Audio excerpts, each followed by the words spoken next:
When you need to build up your team to handle the growing chaos at work, use Indeed Sponsored Jobs. It gives your job post the boost it needs to be seen and helps reach people with the right skills, certifications, and more. Spend less time searching and more time actually interviewing candidates who check all your boxes. Listeners of this show will get a $75 sponsored job credit at Indeed.com/podcast. That's Indeed.com/podcast. Terms and conditions apply. Need a hiring hero? This is a job for Indeed Sponsored Jobs. No one goes to Hank's for his spreadsheets.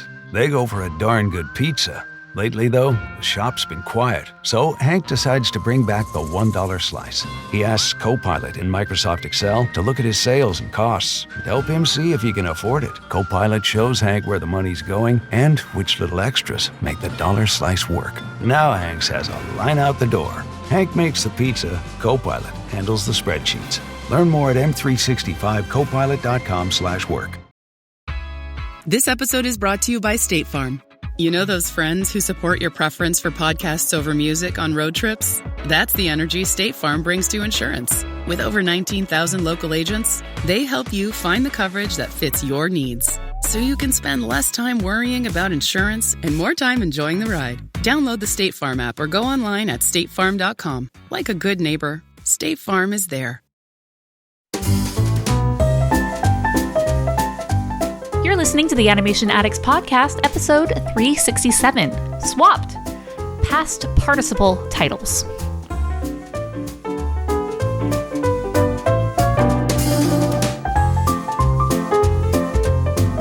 Welcome to the Animation Addicts Podcast with the Rotoscopers, the #1 place to get your animation fix with animation addicts just like you. Each episode, we dive into the wonderful world of animation featuring Disney, DreamWorks, Pixar, and everything in between. From hilarious discussions and movie reviews to interviews with industry insiders, this show's mission is to brighten your day through our love of animation. So hop on your nerdy couch, grab some snacks, and get ready to hang out with your animation besties because it's time to dive into today's episode. Hey there, Animation Addicts. I'm your host, Morgan Stradling, and I'm back again with friend of the podcast, Rachel Wagner. Rachel, say hello. Hi. Welcome back. Glad to be here. So we did Animal Farm last episode, and now we are back, and we're going to be talking about another animated film that was released same day, which was on Netflix, and this is Swapped. Mm-hmm. But before we do you have any mini topics about animation that you've been wanting to talk about? Well, I mentioned it in our Animal Farm episode, but I think it's a very, very exciting time to be an animation fan. And I'd be curious what the Rotoscoper listeners think about this, that I think that you could make an argument that this is the most exciting time ever for animation. I mean, because what's so cool about it now is that you have so many different players in the mix, where it's always usually been like a 2-horse race in other eras. Because obviously you have like the golden age, which was mostly Disney and a few other, players. And then you had Disney and Warner Brothers kind of battling it out for a while. And then you had Disney and Don Bluth fighting it out for a while, Disney and DreamWorks. And now it's just so cool to see so many different voices and styles and approaches in that are telling sometimes original stories or new takes on franchises like with Spider-Verse. People say that the Disney Renaissance is the most exciting or the best era ever in the history of animation, but I think you can make an argument that now is even more exciting. Yeah, and we have Skydance here, which Skydance is interesting because it started in 2017 and it wasn't founded, now we kind of think of it as John Lasseter's studio that he's gone to, but I mean, it was David Ellison was the founder and some other Javier Perez Dulcet and Ignacio Perez Dulcet. And then various big names in the animation industry have come along, right? Yeah, we got Brad Bird's new movie. I think he's doing with them. Yeah, so they have Luck, which was their first one, Spellbound, then Swap. So this is the third film that they've come out. And Luck was something that was already in works before Lasseter came, and I guess kind of Spellbound. And so supposedly this is kind of the first one, since he's been around. But Nathan Greno he was working on this before Lasseter came. It seemed like he joined Skydance first. And I think this is way stronger than both those other two films. Yeah, I think so too. So this is encouraging because those first two, it's like, well, I mean, how many different chances do I have to give you, Skydance, before, like I say, okay, this is just what to expect from Skydance, right? But you said Ray Gun, which is this really cool project that Brad Bird's been working on a long time. And then I think this is super interesting. This is the first time I'm seeing this listed, but they have an untitled Jack and the Beanstalk project, which this is super interesting because Nathan Greno was working on, what was that called? Gigantic, which was the Jack and the Beanstalk movie that Disney was working on. They announced it at different D23s and it had release dates, and then it got shelved and he left. And so I always thought, man, that's such a bummer because Jack and the Beanstalk could be a really, really cool film to do in animation because it's this classic fairy tale and no one's really done it. I mean, other than Mickey and the Beanstalk, and I'm sure there's other studios and projects, and there's always something in the 30s that's already been done, right? But having seen that, so I'm wondering if Nathan, this is going to be his next thing, and they're going to say, yeah, we were doing this and now we're going to totally do something different. But I want me thinking, like, legally, how can you do that? Like, you were working on something I'm sure Disney's like, no, we own everything relating to this. So you have to completely go a different direction. And then says an untitled Don Hall project. So anyway, yeah, I think these next three have a lot of promise. Yeah, it's going to be interesting to see what they come up with. I liked it Swapped. I thought it was more serious than I was expecting. Yeah. It kind of, I said in my review that I felt like it was almost like a new Ferngully. Mm-hmm. And I wasn't really expecting that kind of more environmental fable, more serious kind of tone. There's some comedy, but I don't know. I just thought from the advertising that it was going to be like over the hedge, like a comedy, and it's not. Yeah. Chronic migraine is 15 or more headache days a month, each lasting 4 hours or more. Botox, onabotulinum toxin A, prevents headaches in adults with chronic migraine before they start. It's not for those with 14 or fewer headache days a month. It prevents on average 8 to 9 headache days a month versus 6 to 7 for placebo. Prescription Botox is injected by your doctor. Effects of Botox may spread hours to weeks after injection, causing serious symptoms. Alert your doctor right away, as difficulty swallowing, speaking, breathing, eye problems, or muscle weakness can be signs of a life-threatening condition. Patients with these conditions before injection are at highest risk. Side effects may include allergic reactions, neck and injection site pain, fatigue, and headache. Allergic reactions can include rash, welts, asthma symptoms, and dizziness. Don't receive Botox if there's a skin infection. Tell your doctor your medical history, muscle or nerve conditions, including ALS, Lou Gehrig's disease, myasthenia gravis, or Lambert-Eaton syndrome, and medications, including botulinum toxins, as these may increase the risk of serious side effects. Why wait? Ask your doctor, visit BotoxChronicMigraine.com, or call 1-800-44-BOTOX to learn more. So let's get some basic info, and I will comment on that. We have director Nathan Greno, screenplay by John Whittington, Christian Magalhaes. Again, I butcher the names and I apologize. Robert Snow is another one. The production company is Skydance Animation, distributed by Netflix, released May 1st, 2026. And we don't know any budget or box office because that's not how Netflix rolls. Yeah. But yeah, this movie, hearing it initially, it was like, okay, it's going to be something. It's going to be a movie. And it ended up really surprising me. Yeah. One thing that we have to get over in animation is I call it the past participle names, or the tangledification of names, where we have tangled, frozen, swapped, where it's just this. I mean, in English, it's a past participle phrase. True. This used to be called puku, and puku has so much more intrigue and interest to me as just like, this is the name of a movie. Do you want to see it? Yes or no? It's like, I knew nothing about a movie and you said there's a movie called Swapped and a movie called Puku, I'd say Puku, because I don't know what that's going to be, but it sounds interesting to me. And Swapped is like, okay, and they don't really swap. Yeah. They just transform. Right. They go from one species to another species, but they're not really swapping. It's not. They don't swap into each other's bodies. It's not like your name or something like that. Like a friend of mine described it as a take on Parent Trap, and I was like, I didn't get that at all. Parent Trap.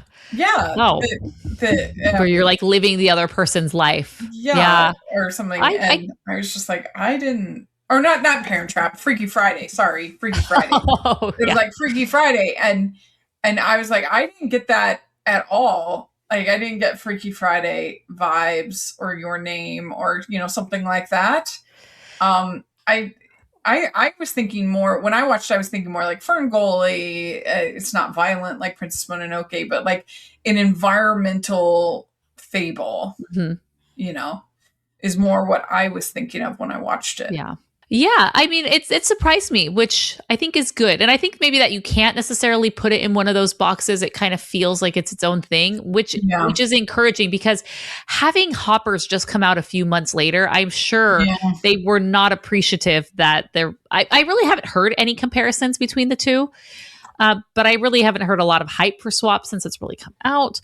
But it's totally different. It's not Hoppers. It's the way with these Netflix, they just plop them out unless there's going to be some kind of Oscar campaign, and then it's frustrating. I hate it so much. The listeners of the podcast know this is my thing. I'm always on this soapbox, but it does such a disservice, the Netflix model, to their own movies, because they just, like you said, they just like, here it is. And they occasionally they have the potential, like a K-pop Demon Hunters, to just go bananas and berserk and to transcend Netflix and have a cultural impact. But I feel like the most of their projects, and really good ones, Klaus and just, they have so much good stuff. True. They just, no one knows about it, even though everyone has Netflix. Even Pinocchio, it's almost even that, even though it won an Oscar. Do people talk about that? Probably not really. No, because people don't know. It's it's such a shame. It really bothers me, because I think this would be a really nice early summer film, leading into Toy Story 5. If you're not wanting to see Animal Farm, I mean, for sure, this would be one that I would recommend. Okay, what I really liked about this film was the main character, which is Ollie. And he's done by Jordan P. Peterson and Jordan. No. Michael B. Jordan. No, totally. Wow, that would be a totally different voice. Jordan Peterson, that would be a very different movie. We get a Canadian accent for him. No, Michael B. Jordan, which, man, to be named Michael Jordan, where you're like, you forever have to go by your middle initial, because new Oscar winner. I know. Yeah. I mean, he is very accomplished in his own right, where he deserves to, but do you want to go by Mike Jordan? I don't know. I'm not Mike. Mikey? It's like all these variations you have to do to your name to distinguish yourself from. Well, it's an unusual thing, because most actors have to change their name, but because he didn't have to, because the person that he has the same name with isn't an actor. Mm-hmm. I guess Michael Jordan has done some acting, but because literally the Screen Actors Guild would make you change. I don't know if they still do, but they would make you change your name. Like, and if you had the same, like Michael Keaton, I think his last name is actually Douglas. Oh. And they were like, you can't, because we already have somebody in the guild. Interesting. That in the Screen Actors Guild, we already have somebody named Michael Douglas. And so then he was like, Keaton. Okay, Keaton. Huh. Pretty sure. I had no idea. That makes a lot of sense. Yeah. That's interesting. They really want to differentiate between their actors. Yeah. I mean, and it makes sense in a way that somebody could try to get like earnings and things like that off of another person's work if you had the same name, but it would be weird to, I've started a job, therefore I have to submit my name. But for approval. But he's very talented, and it was more but for me it was more the world building and the characters, and the whole thing was just sort of more solemn and more of a drama than I was expecting. Yeah, I like that he really had this problem at the beginning where he, through his goodness, and he's just trying to help out, teaches this little bird how to crack open this nut. And then it has this downstream effects where immediately the whole flock comes in and they eat it all. But then years later, they're still suffering from the effects of his he's trying to be very charitable, his choice.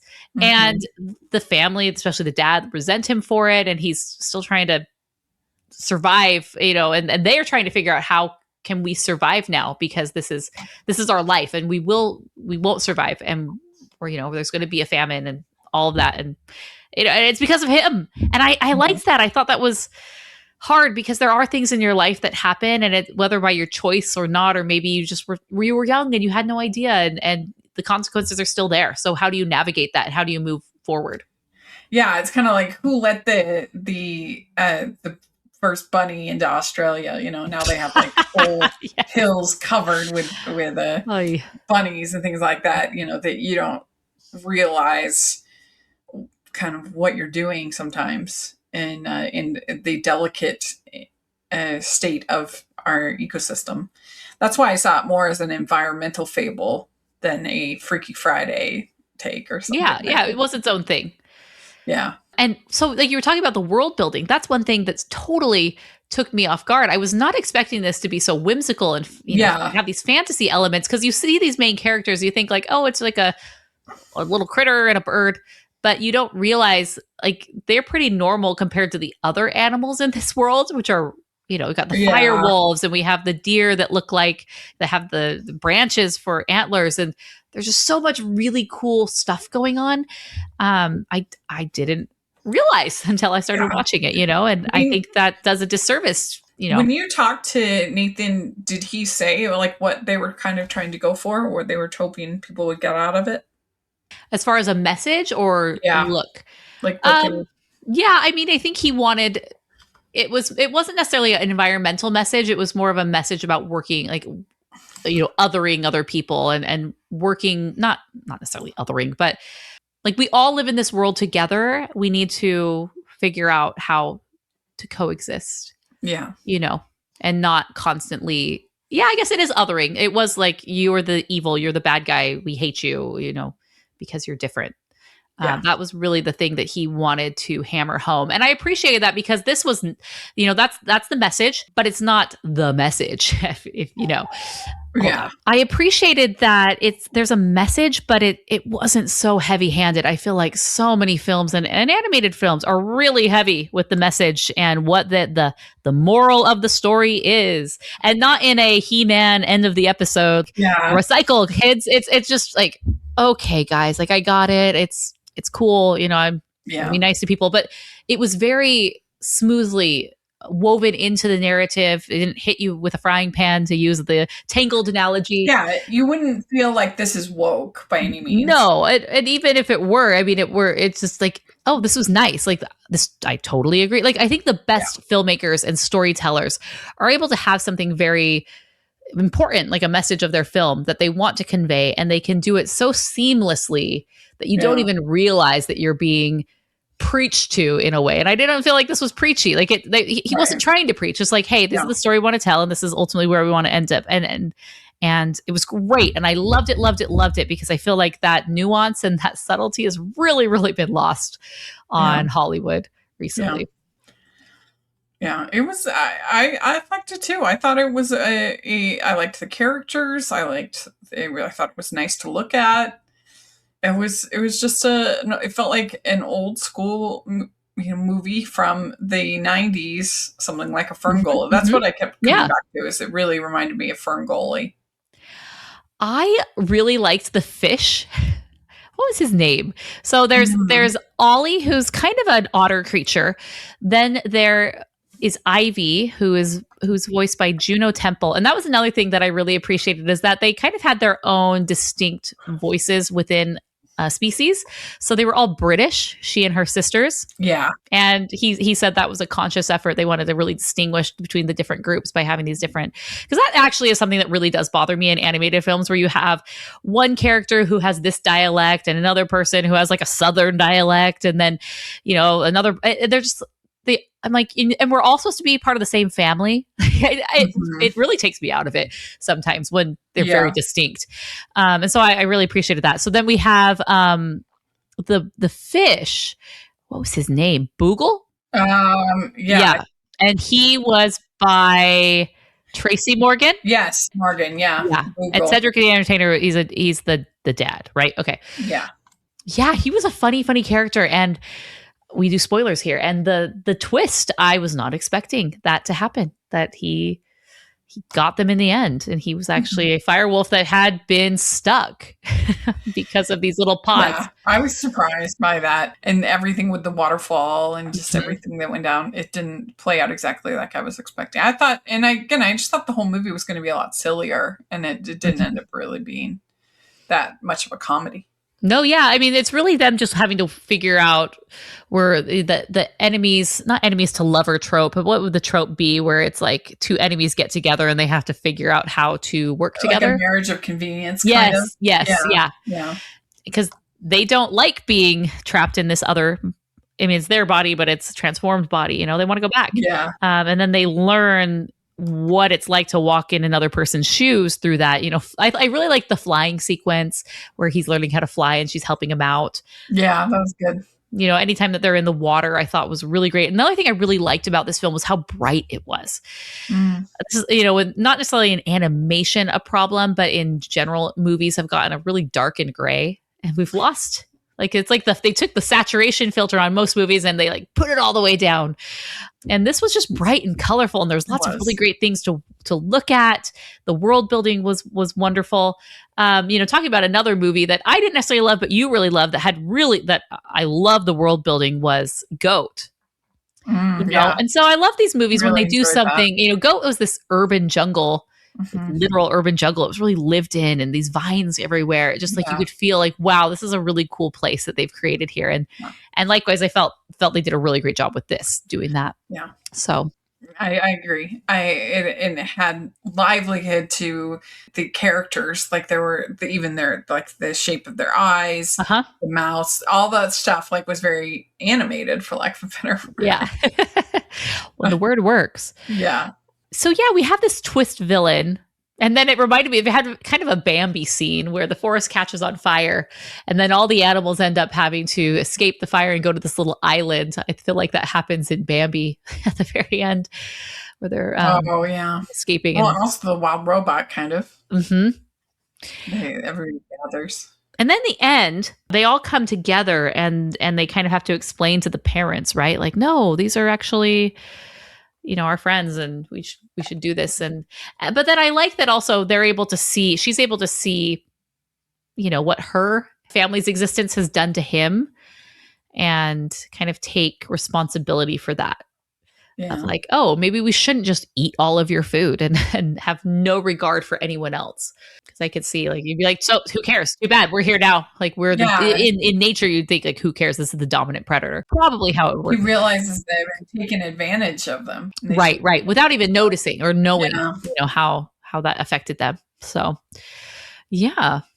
It's definitely worth a watch, I think. Yeah. I think this is one that I would, if I were to show Animal Farm or Swapped, I would show my family this one first. Yeah.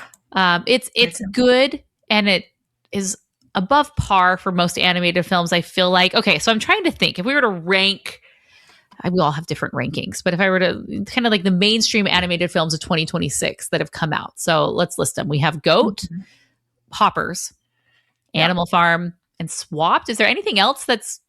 Super Mario. Did you see Super Mario? Oh, yeah, we podcasted on Super Mario. Yeah. So I would have, out of those, I would have Goat, Swapped, Mario, Hoppers. That's how I would rank them. I wasn't as high on Hoppers as a lot of people. Yeah. Let's see. I would do... And then Animal Farm, bottom of list, I'm assuming. Oh, yeah. Yeah, this one definitely above Hoppers. This one above Mario. So, and then what was the other one? Goat. So, okay, I would probably do... So this would be your number one? Swapped. I would do Swapped, Goat. No. Swapped, Mario, Goat, Hoppers, Animal Farm, and maybe switch Goat and Hoppers. I don't know. Yeah. That is. Which is crazy. So if I were to say this is my number one movie of 2026 as far as animation, that's interesting because it's still not like, wow, blown away. by it, but quite good. Yeah. So, but we're early in the year. Yeah. We still got a lot of like Forgotten Island that looks so good. I'm so excited. We've got Wildwood. Yes. Yeah, which we've got Hexed coming out from Disney. We have Toy Story 5, which Toy Story 5. What I feel about Toy Story 4, I mean, it's still a good time, even though I don't love it. Yeah. Yeah. And Pixar knows how, at least up to this point, make a decent Toy Story film. They know those characters. So I do think that the Minions with dinosaurs, that is absolutely brilliant. They're so smart. That's such a great idea. As soon as I saw that, I think they had a Super Bowl ad. I was just like, oh my gosh, that another is so home run. Smart. Yeah. Yeah. And they also this would be mainstream, but they just premiered a animated film over at the Cannes Film Festival that people are raving about. Oh, really? Yeah, it's in black and white with just like little hints of color. It almost looks like sort of Paperman-ish. And let me see if my friend Alex, he's over there, and he was tweeting about it. Anyway, there's a lot of interesting things going on right now. Yeah. So we have Minions and Monsters, Avatar. Oh man, that's a bummer because that one the whole film has been leaked. I haven't watched it, but the last where they're all adults. Yeah. And so, but that was coming out that was going to be on like Paramount Plus. And initially it was supposed to be theatrical and then they changed it and people are all mad. And that's a drama that's happened. The movie at Cannes is called Tangles. Tangles. Okay. Yeah. It says Tangles floored me. It hit extra hard as my experience with my father-in-law's Alzheimer's was so intense, but purely as a film, it's funny, deeply moving with exciting animation, great voice cast, and an across the board winner. So that's something to keep an eye out for. Okay. And then I'm just pulling this up to see anything else that we're missed. So Forgotten Island, which is DreamWorks, you mentioned that. It says Angry Birds 3. Yeah, that's coming. And then it's pulling up 2027 films. Ray Gun, Wildwood, and Hat in the Hat later this year. Oh yeah, Cat in the Hat. There's the Paw Patrol. I mean, those are fun for little kids. Yeah. All right. So, any last thoughts on Hoppers? Hoppers swapped. I think it's worth your time if you're jonesing for something on Netflix to watch. I think it's a pretty decent little animated environmental fable. What did you give it? You gave it a thumbs up, thumbs down, smile worthy? I'd give it fresh. I would give it a 3, which a 3 out of 5. Cool. I think I gave it 3.5 out of 5. It was enjoyable. It was really fun. It was, I liked the world building. I generally liked the characters and everything that they did. And I really liked the moral and how it was woven into the story where it wasn't front and center, but it really, something you were able to take away from. So there's a new Shaun the Sheep movie coming out. Oh, yeah. This fall. Are they going to release it on Netflix or is it actually going to be theaters? I hope it's at least gets some kind of release because they have been working. It's called The Beast of Mossy Bottom. That's perfect. They are the best. I love them. Everything they do and their names and titles. It's just so perfect. So that's exciting. But yeah, a lot of good stuff going on in this interesting stuff this year in animation. And the only other one, which isn't necessarily animated, but it kind of is this Coyote versus Acme, which has had a lot drama and long way to get to theaters, but I'm excited that one's coming out. So so this one, I mean, it'll be interesting to see where this stacks up at the end of the year, where everything, is this going to be like one of the top 5 of the year or kind of like in the middle? Definitely not the bottom. Like you can't say this film was bad in any way. Did it make me like some movies? I really feel like the best movies are the ones where I'm just constantly thinking about it. And it's whether it's the themes or the characters or the music or, after the fact. And it is somewhat forgettable, but I think that it's worth a watch. It's sweet. It is sweet. That's a good word for it. All right. So before we go, if you have thoughts on this film, go to rotoscopers.com/367 and give us your review of Swapped. And thank you, Rachel, for joining us for these 2 episodes. I appreciate it so much. And you're welcome anytime.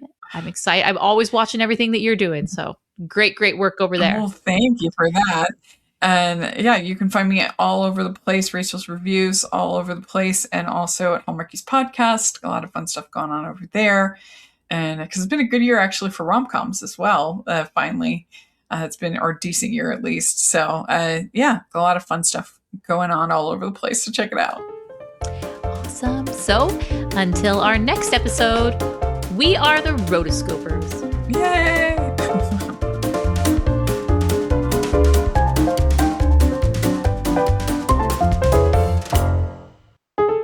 You've been listening to the Animation Addicts Podcast. If you enjoyed this episode, don't forget to subscribe and be sure to leave us a 5-star review. We're available on Apple Podcasts, Spotify, and wherever you listen to podcasts. And if you want to help spread the word, be sure to share the podcast with your friends on social media. Just don't forget to tag us at Rotoscopers on Instagram and use the hashtag Animation Addicts. For all the links and full show notes for this episode, go to rotoscopers.com/podcast. Now, if you still can't get enough for your animation fix, be sure to subscribe to us on YouTube and visit rotoscopers.com for more animation news, reviews, and interviews. Thanks for listening.